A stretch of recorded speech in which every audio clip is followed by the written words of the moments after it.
जम्मू कश्मीर की सरकार बाबू लोगों से नाराज है। जम्मू कश्मीर की सरकार बाबू लोगों से नाराज क्यों? ये सवाल आपके मन में होगा। जम्मू कश्मीर की सरकार इसलिए बाबू लोगों से नाराज है क्योंकि बाबू लोगों को बहुत बार ये समझाया गया कि आप लोग फाइलें एक दफ्तर से दूसरे दफ्तर भेजना बंद करें। आप लोग ई मोड पर अब फाइल भेजेंगे।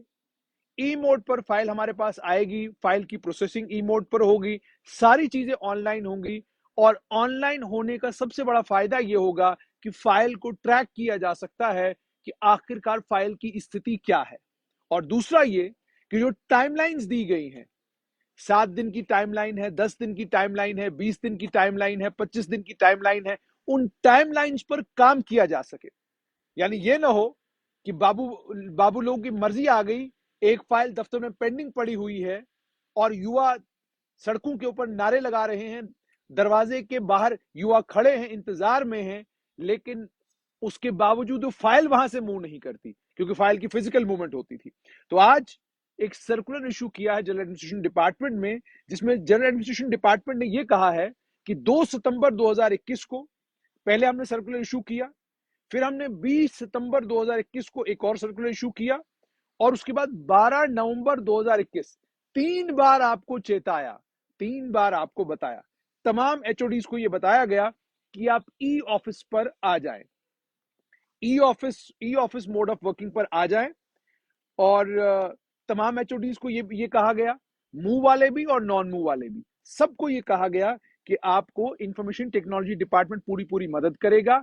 वीपीएन आपको दिए जाएंगे, वीपीएन देने के बाद आपकी डोमेन क्रिएट की जाएगी, ट्रेनिंग भी आपको दी जाएगी, मास्टर ट्रेनर्स भी आपके हवाले कर दिए जाएंगे और आपको ई मोड पर किस तरीके से काम करना है वो सब कुछ सिखाया जाएगा।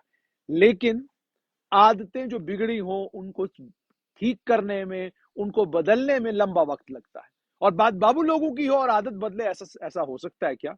तो आदत बदली नहीं, नतीजा ये निकला कि इंस्ट्रक्शंस देने के बावजूद, टाइमलाइंस को एक्सटेंड करने के बावजूद, सारा अरेंजमेंट करने के बावजूद देखा यह जा रहा है कि आज भी बाबू लोग ई ऑफिस मोड पर मुकम्मल तौर पर काम नहीं कर रहे हैं और आज भी फिजिकल फाइलें और डाक एडमिनिस्ट्रेटिव सेक्रेटरीज को भेजी जा रही है।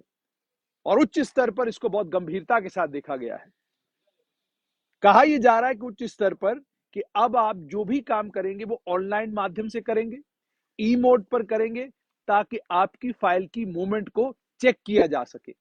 फाइल कब आपके पास पहुंची, आपने प्रोसेसिंग कब की फाइल की, कितने दिनों में आपने फाइल को प्रोसेस किया, और फाइल को प्रोसेस करने के बाद आपने फाइल का निपटारा कितने दिनों में किया। इन सब चीजों पर सरकार ध्यान देने जा रही है। इसलिए आज एक बार दोबारा से उन्हें इंस्ट्रक्शंस दी गई हैं, तमाम एचओडीज को कहा गया है कि जो भी आपके एडमिनिस्ट्रेटिव कंट्रोल में है, आप उन तमाम कर्मचारियों से ये कहिए कि वो ई ऑफिस मोड पर चले जाएं और 7 मार्च 2022 के बाद कोई भी फिजिकल फाइल और डाक एंटरटेन नहीं की जाएगी सिविल सचिवालय में। मतलब साफ तौर पर यह कि आप बाबू लोगों को मजबूर होकर फाइल को ई मोड पर चलाना पड़ेगा। अगर फाइल ई नहीं चली तो इसको गंभीरता के साथ लिया जाएगा, और जब गंभीरता के साथ लिया जाएगा तो उसके कुछ नतीजे भी निकलेंगे। सरकार ये चाहती है कि आम जनमानस को पता हो कि उनके फाइल का स्टेटस क्या है। ये ना हो कि आपने फाइल अपनी डिपॉजिट करवाई और डिपॉजिट करवाने के बाद 6 महीने बाद आपको ये पता चला कि फाइल तो साहब के बैग में रह गई, बैग से वो दूसरे बैग में आ गई, दूसरे बैग से वो तीसरे बैग में आ गई और दफ्तर पहुंचते पहुंचते वो फाइल गुम हो गई। जैसे कि लेफ्टिनेंट गवर्नर मनोज सिन्हा ने एक बार कहा था कि जब हम सिविल सचिवालय में मैं ढूंढने लगा तो कई फाइलें मिली ही नहीं, पता चला कि फाइल तो है ही नहीं, डिपार्टमेंट के पास ही नहीं है।